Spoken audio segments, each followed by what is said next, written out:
Қара, сен бәсекелестердің нишасын тауып алдың. Қарайсында олардан оңай қаралым бар. Менде де дәл осындай арнашамын, мен де миллион қаралым жинаймын деп ойлайсың. Сосын YouTube каналын ашасың, видеоларды монтаж арқылы жасайсың, жүктейсің. Ішінен ертең кемінде миллион қаралым болады деп үміттенесің. Келесі күні таңертең тұрып қарайсың, просмотр 0. Таныс ба? Қазір біз сенің арнаны толық трансформация жасай аламыз. Ол үшін 14 кеңесті қолдану керек. Және бұл менің кеңесім емес, бұл мистер Бис айтқан кеңестер. Ол бірнеше сағаттық подкастында YouTube'да неге адамдар өспейтінін және нақты не істеу керектігін ашық айтып берді. Мен сол подкастты толық қарап шықтым да, ішінен ең маңызды 14 кеңесті бөліп алдым. Егер осы 14 кеңестің кемінде 3-ін қолдансаң, сенде алғашқы қаралымдар міндетті түрде пайда болады. Кеттік. Сен канал ашасың, видео жасайсың, видеоны монтаждайсың, жүктейсің. Одан кейін іште қаралым болады деп күтесің. Бірақ көбінесе қаралым бастапқыда болмайды. Соған дайын бол. Есіңде болсын, бірінші видео нәтиже үшін емес, тәжірибе үшін жасайсың. Екінші кеңес. YouTube'да сенің формулаң 100 видео. Бастапқыда 50 видеода сен қателесесің, одан кейін 50 видеода сен тәжірибе аласың. Сол кезде ғана YouTube алгоритмі сені байқайды. Көп адам 10 видео салады, қаралым болмай қалған жағдайда менкемес деп кетіп қалады. Бірақ та шынына келсек, ол әлде YouTube арнасын бастамағанда десек болады. Сен YouTube арна ашқан кезде миыңда 100 видео, 100 идея уже ойша ойлап дайын тұру керексің. Үшінші кеңес. Перфекционизм ол сенің жауын. Өйткені бастапқыда видеоролик жасаған кезде саған видеороликтің өзіне ұнамайды. Бір жерін түзетесің, дауысы ұнамай қалады, қайтадан түзетесің, бірақ соның салдарынан видео шықпай қалады. Неге? Себебі сенде ұят болады деген қорқыныш бар. Немесе адамдар не ойлайды деген сияқты. Бұл мүлде қажетсіз ой. Сен бірден идеал видеоролик жасай алмайсың. Міндетті түрде бір өзінің қателіктерің болады. Бірақ бұның бәрі уақытша. Сондықтан бастапқыда видеоны тәжірибе ретінде сал. Төртінші кеңес. Әр видеонда бір нәрсені жақсарт. Бәрін бір уақытта түзету мүмкін емес. Бұл үшінші кеңестің жалғасы. Бірінші видеода қателіктер көп болады. Бірақ кезекпен түзетесің. Бірінші видеода сценарийді жақсартсаң, екінші видеода дауысын жақсартасың, үшінші видеода монтажда. Кішкентай жақсарту бұл үлкен нәтиже. Сондықтан әр видео жасаған кезде өзіне сұрақ қой. Бүгін мен не жақсарттым? Егер де осыған жауап бере алсаң, сен дұрыс бағыттасың. Бесінші кеңес. Креатив ойла. Бастапқыда көшіру бұл нормально. Бірақ одан кейін жылдар өте соң бір нәрсені көшіре беру бұл уже қате. Бастапқыда көшіресің, бірақ тәжірибе жинаған соң міндетті түрде өз идеяңды қосу керексің. Жалпы ерекшеленуің керексің. Сол кезде сен өз нишанда лидер боласың. Егер сен ерекшеленбесең, онда лидерлердің қасында көлеңкесі болып қаласың. Алтыншы кеңес. Алғашқы секунд бәрін шешеді. Яғни адам көрген кезде 2-3 секундта шешім қабылдайды. Бұл видеоны көрем бе, әлде жоқ па? Сондықтан бастапқы жағы күшті болу керек. Ұзақ амандасу, бірден лайк сұрау бұл қате. Алдымен инсайт бер, ақпарат бер, содан кейін подписка сұра. Егер басында сұрасан, адамдар кетіп қалуы мүмкін. Бұрын 2014 жылдары трендте болған интро, біздің бастапқы логотип көрсету, ол қазір сәтте өтпейді.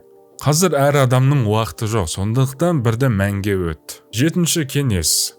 Удержание, яғни ұстап қалу. Бұл ең маңызды нәрсе YouTube'да. Егер адам сенің видеоңды соңына дейін көретін болса, онда YouTube алгоритмі таратады. YouTube'дағы ең маңызды фактор осы удержание. Егер сіздің видеоролигіңізді соңына дейін көретін болса, онда ол рекомендацияға шығатын болады. Сол арқылы сенің қаралымда өседі. Сондықтан темп керек, өзгеріс керек және эмоция керек. Әр 5-10 секунд сайын жаңа нәрсе болу керек. Яғни көрермен жалығып кетпеу керек. 8-ші кеңес. Қорықпа.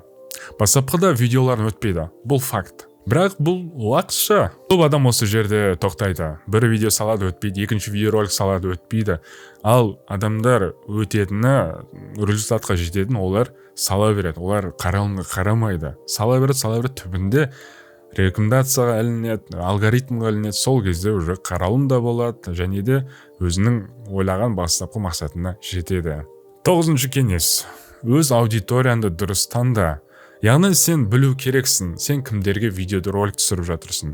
Сен ойынға қызығатын адамдарға ма, әлде ақшаға қызығатын адамдар ма, әлде бизнесқа қызығатын адамдар ма, соны нақты өзің шешу керексің. Және де сол нишада сен экспорт болу керексің. Яғни олардың басында сұрақтар болады, жауап ала алмай жүрген, солардың жауабын да сіз бере алу керексіз нақты. Сол кезде ол сіздің көрермендеріңіз сізді құнды деп есептейді және де бақылап жүретін болады.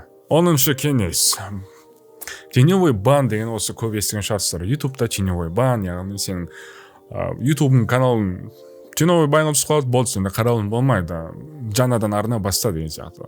Бұл бәрі миф, достар. Просто не үшін қаралым болмайды? Өйткені сенің алгоритмға сәйкес емес, яғни видеоролигің қызық емес, ешкім көргісі келмейді, сондықтан қаралым жоқ. Ал теневой бан деген просто оны адамдар өздері ойлап тауып алған. 11-ші кеңес: сенің көріп атқан қаралымдардың бәрі жаңа подписчиктер. Яғни сенің видеоны көретін қаралымы 90% ол жаңа адамдар.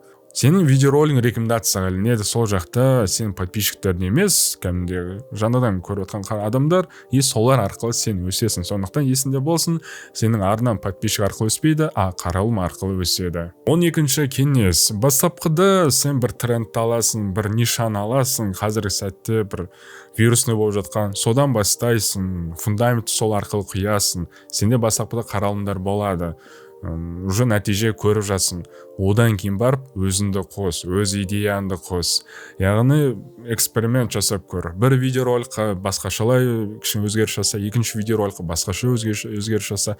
Қай видеоролик жақсы нәтиже береді, сол видеороликқа қарайсың да сол бағытта сен келесі видеороликтарды шығарасың. Сол арқылы сен дамисың. Сөйтіп өз нишанды сол арқылы қалыптастырасың. 13-ші кеңес: дисциплина. Бұл жақта ютубта да тоже маңызды дисциплина деген.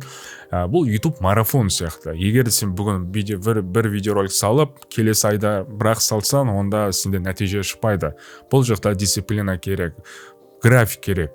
Бір уақытта салып отырсаң, ютуб алгоритмі сені сол уақытта уже күтіп отырады видеоролигіңді. Алгоритм уже саған қаралым береді. Сондықтан бір графикті ұста. Мен мысалы өз арнамда мен графикқа қарамаймын. Мен просто сіздерге тегін ақпарат беру мақсатында бұл арнаны жүргіземін.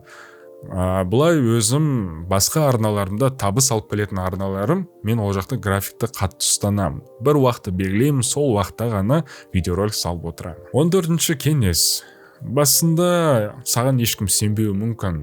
Бұл да сен қабылдай білу керексің. Тыныш жұмыс істе, ешкімге қарама. Саған бастапқыда даже күлуде мүмкін, не айналысып жүрсің, тастасашы деген сияқты. Бірақ сен тыңдама. Істе, кейін нәтижесін көрген кезде адамдар да саған уже көзқарасын өзгертеді. Қорытынды: ютубта өсу бұл құпия емес, бұл формула. Көп видео жасау, креатив, тұрақтылық. Жасасаң өсесің, жасамасаң сол жерде қаласың.